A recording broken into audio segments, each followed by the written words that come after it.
Picture બનાવી હોય તો ગુજરાતી પિક્ચર જ બનાવાય, કારણ કે સબસિડી જે મળે છે ગુજરાત સરકારની એમાં પિક્ચર બનાવવાનો આખો ખર્ચો તો નીકળી જાય ને. सब्सिडी सपोर्ट करेगी, खर्चा नहीं निकालेगी आपका. આપણે ગુજરાતી ફિલ્મ ઇન્ડસ્ટ્રીની વાત કરીએ તો આપણા દેશમાં હજુ ગુજરાતી ફિલ્મ ઇન્ડસ્ટ્રી બહુ પાછળ ગણાય ને. भाई गुजरातियों क्यारे पाछળ ના રહે. We are in top 5. પિક્ચરના રાઇટર કે ડિરેક્ટર કેવા બી હોય, એક્ટરો સારા જ જોઈએ. घर में छत और पिलर दोनों इम्पोर्टेंट है. बिना किसी एक चीज के नहीं चलेगा. જો પિક્ચર બનાવી હોય તો જેટલું બજેટ વધારે હોય એટલી સારી બને. એટલો રિસ્ક વધે. કોઈ પણ પિક્ચર જેટલો ધંધો કરે છે, જે આપણે સાંભળીએ છીએ કે આટલા કરોડનો ધંધો કર્યો, એ ધંધાના 50% પ્રોડ્યુસરને મળી જાય ને. 500% પણ મળી જાય અને 5% પણ થઈ જાય. ઓટીટી માટે આટલા બધા એપ્સ આવી ગયા છે, તો હવે થિયેટરમાં પિક્ચર જોવા ના જવાય ને. आपको फिल्म देखनी है तो आप ओटीटी पे देख सकते हैं, लेकिन एक्सपीरियंस करना है तो आपको थिएटर में ही जाना पड़ेगा, और फैमिली के साथ एक्सपीरियंस करना है तो थिएटर से बेस्ट कुछ नहीं है. હું કોઈ પણ પિક્ચરની એક ટિકિટ ખરીદું છું તો એ પૈસામાંથી કોને કેટલો ભાગ મળે? एक मिनट, ये शॉर्ट में नहीं बता पाऊंगा, इसके लिए पूरा वीडियो देखना पड़ेगा. हम तो आराम से बात करते हैं.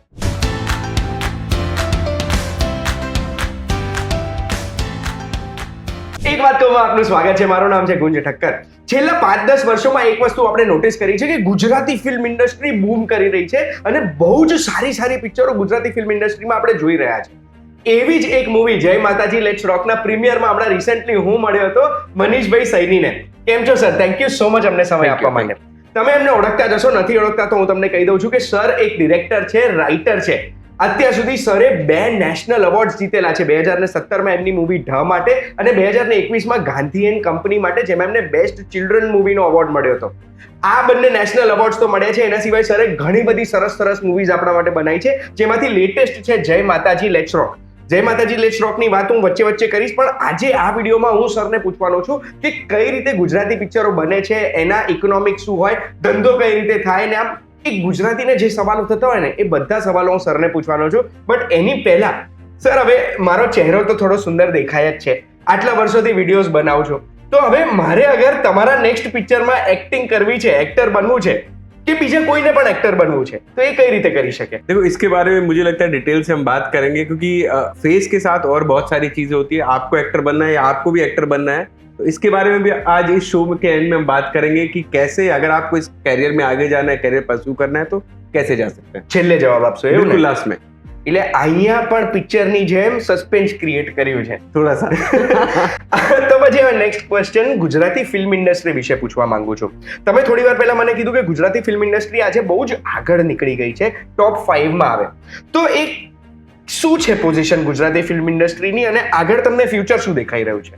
देखिए, 2 चीजें होती है किसी फिल्म इंडस्ट्री में. अच्छी फिल्में बनना, ज्यादा फिल्में बनना. कई बार ज्यादा फिल्में मैटर नहीं करता है, क्योंकि 2-3 साल से ये हुआ था कि फिल्में बहुत ज्यादा बन रही थी, लेकिन रेशो कितना होता है. जैसे हिंदी का आप रेशो देखिए 1 या 2% है, मलयालम के साथ भी 3 या 4% होगा अच्छी फिल्मों का रेशो. तो ऐसा अभी गुजराती में देखिए इन 5 महीनों में 4 फिल्में हिट हो चुकी हैं, अपना पैसा निकाल चुकी है, और 2 फिल्में तो ऐसी हैं जो 10 करोड़ के मार्क को क्रॉस कर गई है. तो ये बहुत अच्छी पोजीशन है. मैं कल डेटा चेक कर रहा था तो गुजराती इंडस्ट्री टॉप 5 में आती है इंडिया में. जैसे तेलुगु, तमिल, हिंदी भी आप उसमें गिन लीजिए. उनके बाद याद है मतलब मराठी से और बंगाली से भी हम ऊपर के रैंक में पहुंच गए. तो it's very good sign and congratulation to all the film makers, producers and directors and actors. એટલે બધા મૂવીના આપણે પ્રમોશનમાં સાંભળતા હોઈએ છીએ કે ગુજરાતી પિક્ચર છે, તમે અમને સપોર્ટ કરજો.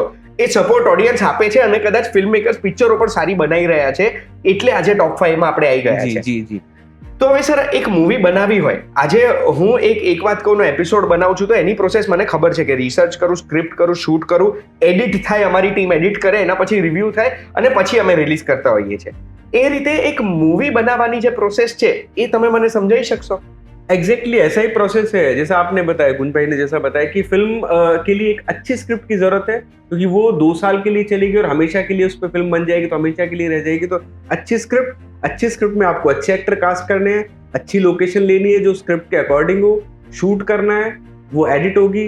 एडिट होने के बाद उसका पोस्ट प्रोडक्शन, जिसमें म्यूजिक, साउंड, डीआई मतलब जो कलर ग्रेडिंग होती है कि जहाँ पे जितना भी शूट किया है सब एक जैसा लगे, ऊपर नीचे कुछ ना लगे, और उसके बाद उसका फाइनल एक्सपोर्ट होता है. फिल्म रिलीज होती है, थिएटर्स में जाती है, थिएटर से निकलने के बाद फिल्म ओटीटी, सैटेलाइट मतलब टीवी में जाती है. तो this is the process. Okay, એટલે આ આખી પ્રોસેસ સમજી લીધું. આ પ્રોસેસથી મને એક વસ્તુ ખબર પડી કે બહુ જ બધા લોકો જોડાયેલા હોય આની સાથે. તો આ બધી જે અલગ અલગ પ્રોસેસ છે એમાં મને પર્સનલી છે ને એક્સપિરિયન્સ લેવો બહુ જ ગમે બધી વસ્તુઓનો. તો આ પ્રોસેસમાં મારે તમને અસિસ્ટ કરવું હોય કોઈ પણ જગ્યાએ એક્સપિરિયન્સ લેવા માટે, તો શું હું તમને અસિસ્ટ કરી શકું? એવી કોઈ ઓપ્શન છે ખરો? हाँ बिल्कुल असिस्ट कर सकते हो. और मैं तो हमेशा like I believe in good energy, good young people, young talent. तो आप भी असिस्ट कर सकते हो, ऑडियंस भी असिस्ट कर सकती है.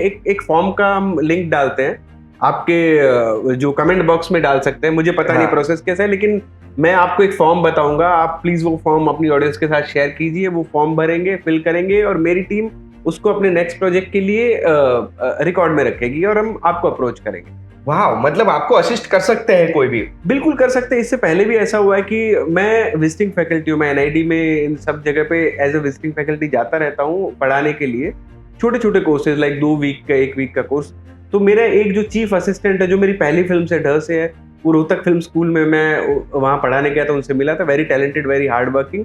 तो मुझे भी अच्छा लगता है. फिर एक मेरे 2 जो एडी है वो एनआईडी से है इस फिल्म में, और अगली फिल्म में भी काम कर रहे हैं. एक मेरे जो एडी जिन्होंने अनिल करके उनका नाम है, जिन्होंने मेरे को लास्ट फिल्म में ज्वाइन किया, वो पारुल यूनिवर्सिटी से है.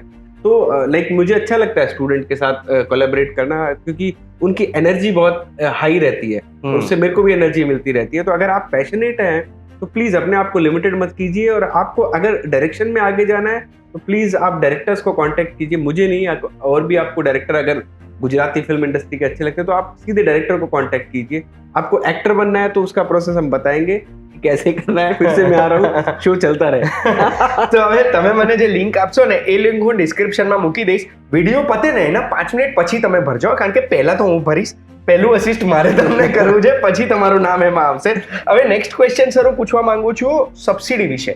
એવું આપણે સૌને ખબર છે કે ગુજરાત ગવર્મેન્ટ ગુજરાતી ફિલ્મ ઇન્ડસ્ટ્રીને પ્રમોટ કરવા માટે એક સબસિડી આપે છે, જે સબસિડી એક મોટો ભાગ હોય છે આવકનો કોઈ બી મૂવીની. તો એની પ્રોસેસ શું હોય છે અને કેટલી સબસિડી મળવા પાત્ર હોય છે? देखिए, इसको सब्सिडी को जो गवर्नमेंट ने जो नाम दिया ना, फिल्म गुणवत्ता नीति इसको बोलते हैं. तो ये फिल्म की क्वालिटी बढ़ाने के लिए, ओवरऑल इंडस्ट्री को डेवलप करने के लिए. ये ऐसा नहीं है कि बहुत सारा एक मिथ है और बहुत लोग मिसयूज भी करते हैं कि आपको किसी तरह कुछ भी फिल्म बना लो और आप सब्सिडी ले लो. वैसे नहीं होता है अभी, क्योंकि अभी जो जूरी बैठती है वो बहुत क्लियर है इन चीज़ों को लेके. 25 लाख से लेके 5 करोड़ तक की सब्सिडी होती है फिल्म में.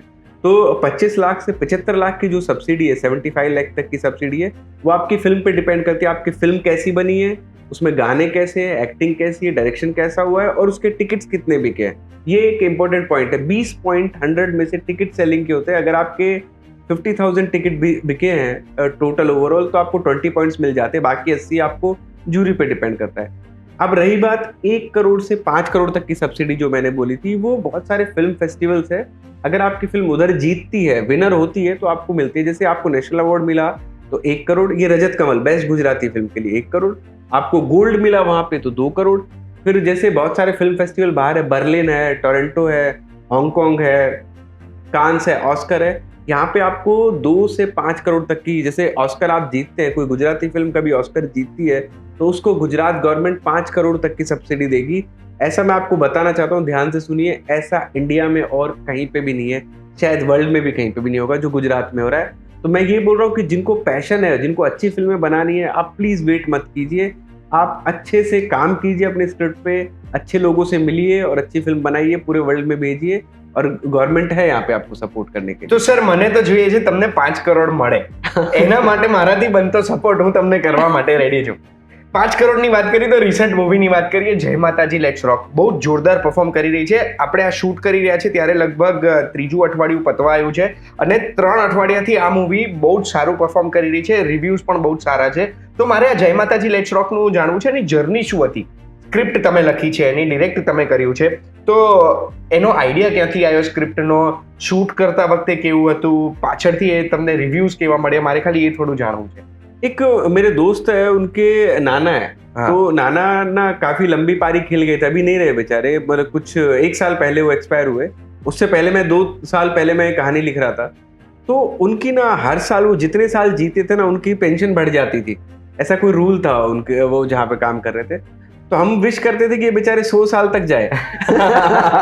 100 साल तक जो भी सैलरी मिल रही थी उसकी डबल हो जाती। तो मैं मेरे दोस्त के पास उसका बेचारे का कुछ काम सेट नहीं हो रहा था। हाँ। तो मैं बोलता था और कुछ नहीं ना, तो पूजा करता रहे कि नाना लंबे जिए। और तो उस दिन ये कहानी दिमाग में आई कि यार ऐसी कोई कहानी और गवर्नमेंट की कोई ऐसी स्कीम आ जाए हाँ। कि आप 80 साल क्रॉस कर जाओ, गवर्नमेंट आपको इतना रुपया दे, तो समाज में क्या बदलाव हो सकते हैं, क्या चेंज हो सकते हैं। और एक्चुअली बहुत जरूरी है, क्योंकि एक एज के बाद ना हमारे जो सीनियर सिटीजन है, बुजुर्ग है, वो भी बेचारे सरेंडर कर देते कि हाँ मैंने तो लाइफ देख ली भाई, ये तो हो गया, ठीक है, लाइफ गुजर गई, सफेद बाल आ गए। तो उनके मोटिवेशन, उनकी लाइफ भी थोड़ी रॉकिंग हो, तो ये पूरा आइडिया था इस फिल्म का। और अभी अप्रिशिएट कर रही है, ये फिल्म बहुत अच्छे से जा रही है। मतलब अभी हम टॉप 3 में है इस साल के। વાવ, તો દાદીનું કેરેક્ટર મેં જોયું, દાદીનું કેરેક્ટર બહુ જ જોરદાર છે. એમની જોડે કામ કરવાનું કેવું લાગ્યું?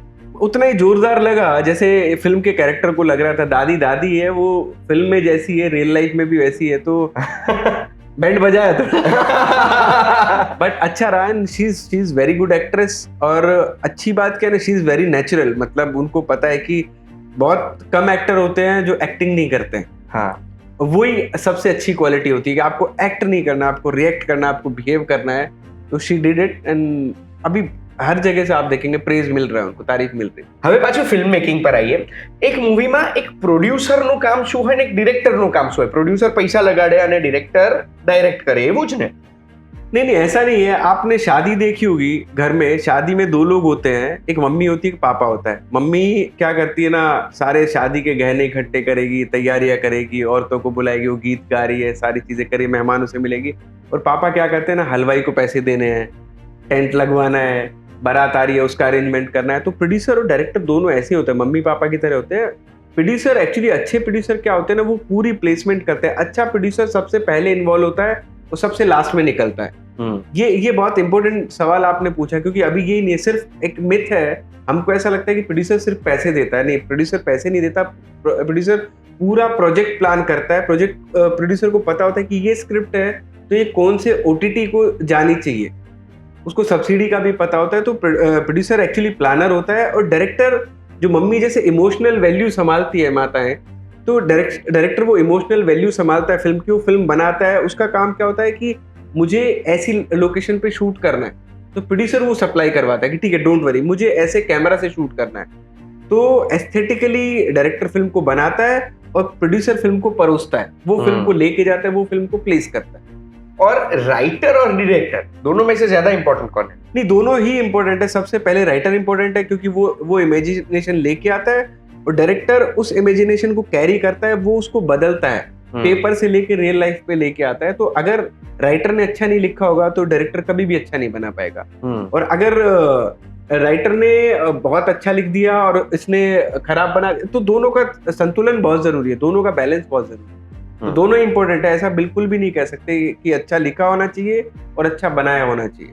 પછી સર, હવે હું તો ગુજરાતી છું, એ તો સૌને ખબર જ છે, અને ગુજરાતીઓને ધંધામાં રસ ખરો.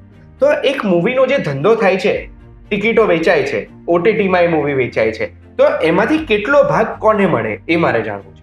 तो ये इसका क्या होता है, जैसे 100 रुपए की एक टिकट होती है, तो प्रोड्यूसर के हाथ में आप देखेंगे तो उसका 1/3 ही आता है, यानी कि 100 रुपए की टिकट में से 33 पैसा उसके हाथ में आता है। ये बॉक्स ऑफिस का होता है। उसके बाद OTT से तो जो आता है पूरा आता है, सब्सिडी से तो जो आएगा पूरा आएगा। तो मेन कैलकुलेशन ऐसा ही है कि आपके लाइक 1 लाख का कलेक्शन हो रहा है आपका, तो आपके 33,000 35,000 अल्टीमेटली आपके हाथ में आएंगे। डिपेंड करता है फिल्म कितने वीक चली है। पहले वीक में ज्यादा होता है, पहले वीक में 47 या 45% तक आता है, फिर वो धीरे धीरे वीक बाय वीक कम होता चला जाता है। यानी कोई भी मूवी जितना लंबा चलेगी थिएटर में, उतना थिएटर ओनर ज्यादा पैसा बनाएंगे। जी, second week, third week theatre owners नो भाग વધારે હોય। हाँ, वो करेक्ट बात भी है, क्योंकि क्या होता है ना, नई नई फिल्में आती है तो थिएटर ओनर को ये लगता है कि नई फिल्म को लोग जल्दी देखने आते हैं। पुरानी फिल्म को ये होता है कि चलो अभी 4 वीक हो गए, अभी तो टीवी पे OTT पे आएगी तो देख लेंगे। तो हमको भी ये रहता है कि वो सस्टेन करे उस फिल्म को। हाँ, ये बहुत ऐसा म्यूचुअल है कि चलो ठीक है, हम थोड़ा आपको परसेंटेज ज्यादा दे देंगे, लेकिन आप फिल्म को चलाओ। આ બધી પિક્ચરોનો સેમ હોય પરસેન્ટેજ કે પછી દર વખતે નેગોશિએટ કરવું પડે? नहीं, सबका रीजनल गुजराती का सबका सेम है। हिंदी का अलग होता है, हिंदी का 50-50 होता है शुरू में, फिर उसके बाद होता है। और एक कलेक्शन पे भी डिपेंड करता है कि आपकी फिल्म ने पहले वीक कितना कलेक्शन किया है, अच्छा बड़ा कैलकुलेशन है, 3 करोड़ 4 करोड़ से ज्यादा का कैलकुलेशन है, तो आपका परसेंटेज बढ़ जाएगा, 47.5 हो जाएगा। उससे कम है तो 45 फर्स्ट वीक रहेगा। ઓકે, પછી આપણે કોઈ પણ પિક્ચર છે, પિક્ચર જોવા જઈએ તો આમ એવું કઈ ટેમ્પલેટ છે, એવું કઈ આઈડેન્ટિટી છે કે કોઈ બી પિક્ચર જોઈને ખબર પડી જાય કે આ પિક્ચર સારી છે, આ પિક્ચર ખરાબ છે, કે આમ એવું કઈ હોય કે સારી પિક્ચર અને ખરાબ પિક્ચરમાં તફાવત શું હોય? ये इसका मैं दूसरा आंसर देता हूँ कि ऐसे तो हम बहुत पर्सनल है, आप देखेंगे आपको पता चल जाएगा आपको अच्छी लगी या नहीं लगी। आपको अच्छी लगी तो अच्छी है, बाजू वाले को कैसी लगी उसका आपको फर्क नहीं पड़ना चाहिए। बस मैं एक चीज बोल रहा हूँ कि रिव्यू देख के और बॉक्स ऑफिस कलेक्शन देख के उस पर हमको ट्रस्ट नहीं करना चाहिए कि किसी का हमने बोल दिया कि यार पहले वीक में 100 करोड़ कमाए, वो डाइसी हो सकता है, उसका मैं आंसर नहीं कर सकता। तो ये बहुत सब्जेक्टिव है कि फिल्म में, क्योंकि 2 घंटे की फिल्म है और कई बार क्या होता है ना कि फिल्म में गाने अच्छे हैं तो बहुत लोग गाने की वजह से देखने चले जाते हैं, कई बार स्टार को देखने चले जाते हैं कि ये एक्टर की फिल्म है, मैं देख के आऊंगा, अच्छी लगे बुरी लगे। तो it's very personal, it's very subjective. એટલે તમે એમ કહો છો કે ઓડિયન્સ રિએક્શન થી જ ખબર પડશે કે આ મૂવી સારી છે કે નહીં? એવું Correct. પિક્ચર જોઈને એઝ અ ડિરેક્ટર તમને એવું કંઈ નથી કે આ પિક્ચરમાં આ એંગલથી શૂટ કર્યું છે, આવું કલર કરેક્શન કર્યું છે, કે આવી સ્ટોરી છે એટલે આ ચાલશે જ ચાલશે એવું ના હોય આમાં? नहीं नहीं, बिल्कुल भी नहीं है। अच्छी film is like a good food, अच्छे हाँ। खाने की तरह होती है। खाना खा के हम ये नहीं बोलते कि नमक अच्छा है इसमें या सब्जी फ्रेश डाली है, હા हम ये बोलेंगे कि यार ये खाने में मजा आ गया, बहुत टेस्टी है फूड।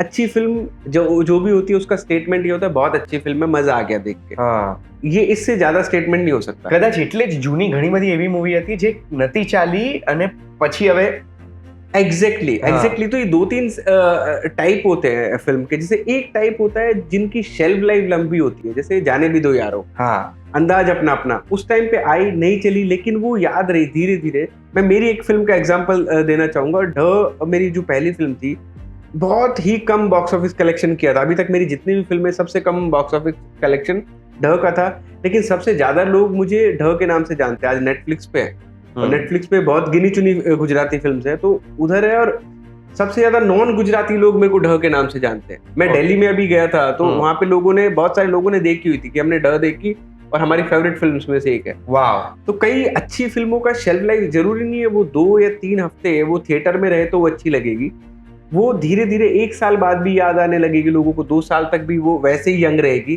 जैसे जाने भी दो यारो है, अंदाज अपना अपना। એ હજુ બી આપણને જોવી ગમે છે। તો એટલે જ કદાચ આ જય માતાજી લેટ્સ રોક હજુ આ ત્રીજો અઠવાડિયો થયો, પણ એવું જ હશે ને એમાં બી કે एग्जैक्टली मतलब सरप्राइजिंगली इतनी कंसिस्टेंसी है। जैसे पहला वीक तो हमारा बहुत वीक ही था क्योंकि ऑपरेशन सिंदूर चल रहा था और इंडिया पाकिस्तान का जो भी टेंशन था। तो मेरे खुद के प्रीमियर में मेरे 2-3 दोस्त थे जो बीच में निकल गए थे कि यार घर से फोन आ रहे हैं और अभी जाना पड़ेगा, कुछ माहौल ऐसा नहीं लग रहा। बहुत सब लोग टीवी पे बैठे हुए थे, न्यूज देख रहे थे। संडे बहुत अच्छा गया था, संडे का 1 करोड़ के ऊपर का कलेक्शन था, जो बहुत रेयर होता है गुजराती फिल्म में। तो हमको लगा यार पता नहीं पहला वीक अच्छा नहीं निकला तो सेकंड वीक कैसा निकलेगा, लेकिन फिल्म ने अपने आप को सस्टेन रखा। चाहे मिशन इम्पॉसिबल आ रही है, कोई फिल्में आ रही है, आज 3rd वीक जा रहा है, बहुत अच्छा 3rd वीक जा रहा है, तो ये रेयर है। और कई बार गुजराती फिल्म का एक पैटर्न होता है, गुजराती फिल्मों में क्या होता है ना कि सेकंड वीक से चलना शुरू करती है, क्योंकि हम गुजराती ऑडियंस बहुत समझदार ऑडियंस है। वो क्या करती है, वो रिव्यू नहीं देखती है, वो बॉक्स ऑफिस नहीं देखती है, वो पड़ोसियों को देखती है, भाई तुमको कैसी लगी अच्छी लगी तो मैं देखने जाऊंगा। હા तो actually this is very healthy approach and this is correct approach, क्योंकि હા आप सेकंड वीक में आप देखने जा रहे हो, मतलब आपने कंफर्म किया है फिल्म अच्छी है। तो फिल्म के हमारी जय माता जी के लिए भी अच्छी बात ये कि तीसरे वीक में लोग जा रहे हैं और उतना ही लाइक अभी भी आप संडे को देखते हैं तो बुक माई शो पे उतने ही ऑरेंज बॉक्सेस होते हैं, मतलब फिल्म भर रही है, हाँ बुक हो रही है। और सबसे अच्छा रिस्पॉन्स, जैसे मुंबई से एक गुजराती फिल्म का मुंबई से अच्छा रिस्पॉन्स आना, ये हमारे लिए बहुत पॉजिटिव चीज है। તો મારો સવાલ એ છે કે આ ઘણી પિક્ચરો પહેલા અઠવાડિયામાં 3 દિવસમાં 100 કરોડનો ધંધો કરે છે, એમાં કંઈક તો ઝોલ હશે ને? मैं तो नहीं बोलूंगा। માર્કેટિંગ એક્સપેન્સમાં હું તો એવું જ ગણી લઉં કે 50 કરોડ અગર માર્કેટિંગ એક્સપેન્સમાં વધારીને ટિકિટો ખરીદી લીધી તો બી એક હાઇપ ક્રિએટ એવું થઈ શકે ને? बिल्कुल बिल्कुल ऐसा ऐसा हो रहा है एंड इट्स नॉट हेल्दी, क्योंकि आपने जैसे बोला ना, यू करेक्टली सेड कि कई बार एक अमाउंट होता है उसकी टिकट खरीद ली जाती है एक हाइप क्रिएट करने के लिए। क्योंकि इशू क्या है ना, we humans we believe in numbers. हमको कोई ये बोलते ना आपका बीपी इतना है, नंबर में बताते हैं आपका शुगर इतना है, आपका नेटवर्थ इतना है, तो हमको समझ में आ जाती है वो चीजें बहुत जल्दी। तो अभी इससे ना हम थोड़ा भ्रमित हो जाते हैं कि इतना कलेक्शन हुआ, इतने रुपए हुए, तो अरे तो कई बार हम क्या कोशिश करते हैं, अरे इसने 100 करोड़ कमा ली, चलो देख के आते हैं ऐसी कौन सी फिल्म जिसने 100 करोड़ कमा लिए। तो वो जरूरी नहीं है वो फिल्म अच्छी हो, तो इट्स एक्चुअली मार्केटिंग गिमिक। સમજો છો ને? હવે જય માતાજી લેટ્સ રોકમાં મને મસાલો તો આપો થોડો કે અંદર આટલી મોટી સ્ટારકાસ્ટ હતી તમારી, મલ્હાર, ટીકુ સર, શેખર સર, દાદી હતા, પછી વ્યોમા, વંદના પાઠક, આટલા બધા સ્ટાર્સ ભેગા કરેલા, તો પછી મને આમ કંઈક તો મસાલો આપો એ લોકોનો, આમ ઝઘડો થયો હોય, મારામારી થઈ હોય। नहीं, एक्चुअली फिल्म ही मसाला फिल्म है। तो मैं सबसे, जैसे ऑन सेट आप पूछेंगे तो इसमें क्या हुआ था ना कि ये जो जितने भी सारे एक्टर हैं और फिल्म जैसी है ना, तो ये फिल्म के कैरेक्टर ही बन गए थे उधर। तो कई बार हम शूट करना भी मुश्किल हो जाता था क्योंकि ये फैमिली जैसे ही बन गए थे।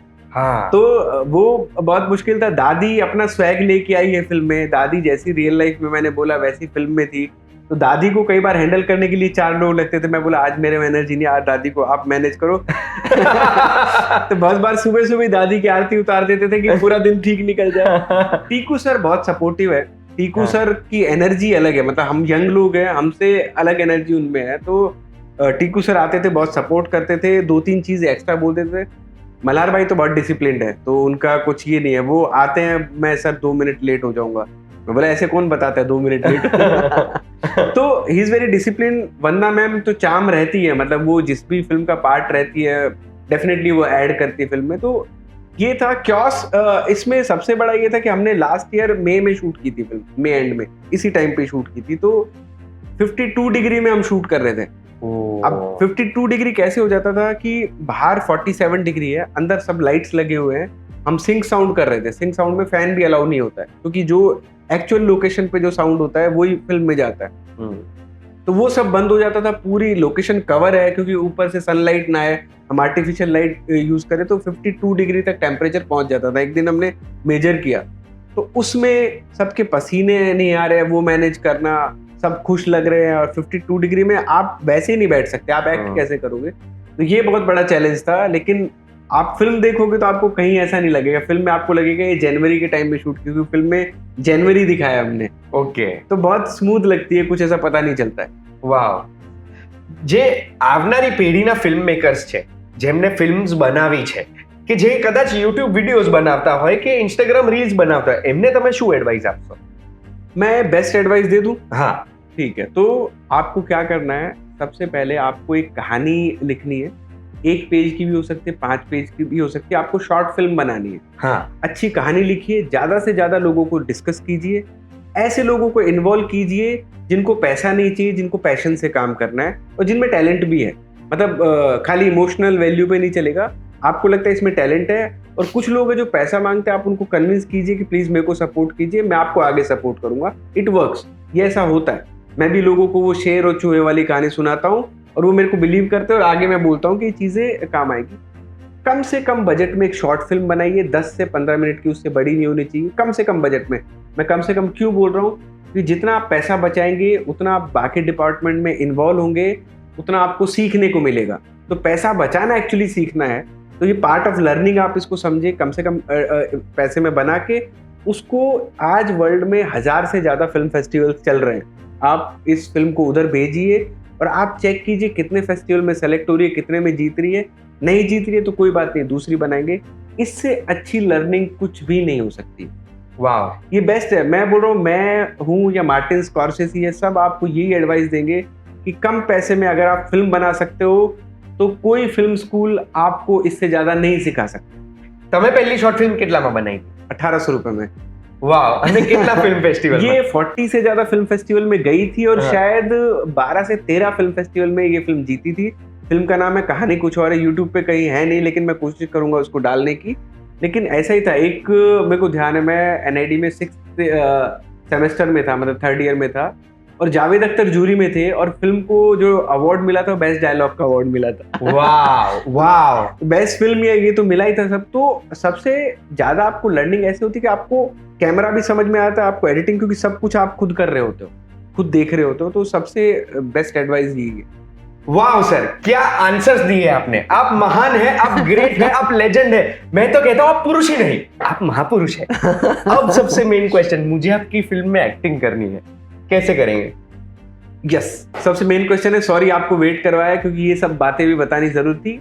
आपको एक्टिंग करनी है तो मुझे ना गुंज भाई ऑलमोस्ट हर दिन 2 या 3 रिक्वेस्ट ऐसी आती है, मैसेजेस आते हैं और मेरे को मेल भी आते हैं कि मेरे को एक्टिंग करनी है सर, आपकी फिल्म में एक्टिंग करनी है, मैं आपकी फिल्म मुझे बहुत अच्छी लगती है, तो मुझे आपके साथ काम करना है। देखिए, मैं एक्टर्स को एक अच्छी एडवाइस देता हूँ कि डायरेक्टर आपकी हेल्प नहीं कर पाएंगे कभी भी। आपके लिए जो सबसे करेक्ट रूट है, आप शॉर्ट फिल्म में एक्ट कीजिए, आप अपनी शो रील बनाइए, आप अपने मोनोलॉग्स बनाइए, उनको आप वीडियो में कंपाइल कीजिए, उससे आपकी शो रील बन जाएगी। और आप चेक कीजिए कितनी गुजराती फिल्में बन रही है। आज के टाइम पे गुजरात में 7 या 8 अच्छे कास्टिंग डायरेक्टर हैं जिनके नाम आपको अच्छी अच्छी फिल्म्स में मिल जाएंगे, उनके क्रेडिट लिस्ट में मिल जाएंगे। IMDb पे जाके देख लीजिएगा, जो फिल्में आपको अच्छी लगती है उनके कास्टिंग डायरेक्टर कौन है। प्लीज अपनी शो रील उन सबको भेज दीजिएगा, क्योंकि मैं एज ए डायरेक्टर 2 साल में एक फिल्म बनाता हूँ और वो बहुत कैरेक्टर स्पेसिफिक होती है कि एक 80 साल की दादी चाहिए, एक 50 साल के उम्र के चाहिए और एक एक्टर चाहिए। तो अगर आप 18 से 25 साल के हैं तो आपके लिए स्कोप बहुत लिमिटेड हो जाता है। जैसे मेरे खुद के बहुत अच्छे अच्छे एक्टर्स दोस्त हैं जो मेरी फिल्म में मैं रिपीट नहीं कर पाता हूँ, क्योंकि मेरे को पता नहीं मैं उनको कहाँ एडजस्ट करूँ। कई बार तो इतने टैलेंटेड है, मुझे लगता है उनका टैलेंट वेस्ट हो जाएगा छोटे से कैरेक्टर में डाल के। तो आपके लिए सबसे करेक्ट रास्ता है, आप कास्टिंग डायरेक्टर के टच में जाइए, उनसे आप बात कीजिए, उनको अपनी शो रील भेज दीजिएगा। क्योंकि ये एक सबसे बड़ी मिस्टेक है जो एक्टर लोग करते हैं। वो इतने टैलेंटेड होते हैं, मुझे बुरा भी लगता है कि आपके लिए करेक्ट रास्ता, कोई भी डायरेक्टर को आप अप्रोच करेंगे ना, डायरेक्टर आपको करेक्ट आंसर नहीं दे पाएगा। तो आपको सबसे करेक्ट आंसर आपको सिर्फ कास्टिंग डायरेक्टर दे सकते हैं। उनको बोले कोई बात नहीं, आप मेरा ये पोर्टफोलियो रख लीजिए, जब भी आप ऑडिशन बोलेंगे मैं दूंगा। एक चीज मैं आपको एक लास्ट एडवाइस और दूंगा सबसे अच्छी, कि आपको डरना नहीं है कि आप रिजेक्ट हो रहे हैं, क्योंकि आपका रिजेक्शन जो होता है ना, वो आपके टैलेंट के बेस पे नहीं होता है, वो इस बेस पे नहीं होता आप कितने अच्छे एक्टर है कितने अच्छे एक्टर नहीं है। आपका रिजेक्शन जो होता है वो होता है कि आप उस कैरेक्टर में फिट हो रहे या नहीं हो रहे। और बहुत सारे जो अच्छे डायरेक्टर होते हैं वो बहुत पर्टिकुलर होते हैं कैरेक्टर को लेके, तो उनको, जैसे मुझे बहुत बार एक्टिंग अच्छी लगती है, मैं बोलता हूँ मेरे कास्टिंग डायरेक्टर को, भाविन को, कि यार भाविन बहुत अच्छा एक्टर है यार, पर बेचारा सेट नहीं हो रहा, क्या करें, अगली फिल्म के लिए रख ले, कहीं पे तो यूज करेंगे। तो ये होता है। तो आप रिजेक्शन से प्लीज डरिए मत, आप ऐसा सोच लीजिए शायद मैं सेट नहीं हो रहा हूँ, नेक्स्ट फिल्म में हूँ जाऊँ। વાવ, મતલબ આટલી ચોખ્ખી એડવાઇસ મેં પહેલી વખત સાંભળી છે. Thank you so much sir, તમે અમને સમય આપ્યો છે. 2 time national award winner director Manishbhai Saini આપણને સમય આપ્યો અને ગુજરાતી ફિલ્મ ઇન્ડસ્ટ્રી બેસિકલી પિક્ચરોને લઈને ઘણા બધા ઇન્સાઇટ્સ આપ્યા છે. તમે સમય આપ્યો એના બદલે અમે ખૂબ ખૂબ આભારી છે તમારા. જય માતાજી. લેટ્સ રોક તો અમેઝિંગ પરફોર્મ કરી જ રહ્યું છે, હજુ બી આવનારા 2-3 અઠવાડિયે અમેઝિંગ પરફોર્મ કરે, ઓસ્કરમાં જાય, ઓસ્કર જીતે ને તમને ગુજરાત ગવર્મેન્ટની 5 કરોડની સબસિડી મળે, એવી આશાઓ રાખીએ છીએ અમે આ મૂવી માટે. થેન્ક યુ સો મચ સમય આપવા માટે. આ વિડીયોની માહિતી તમને ગમી હોય તો એક વાત કહું, જોતા રહેજો. ડિસ્ક્રિપ્શનમાં એક લિંક મૂકી છે, એ લિંક ઉપર ક્લિક કરીને તમને અગર મનીષ સર સાથે કામ કરવું છે તો એમાં તમારી ડિટેલ્સ ભરી દેજો. એમની ટીમ ધ્યાનમાં રાખશે તમને અને તમને કોન્ટેક્ટ કરશે અગર તમે યોગ્ય પાત્ર છો તો. આવી વિડીયો જોવા માટે એક વાત કહું, જોતા રહેજો. આપણે ફરી મળીશું. ધન્યવાદ. Thank you so much. Thank you.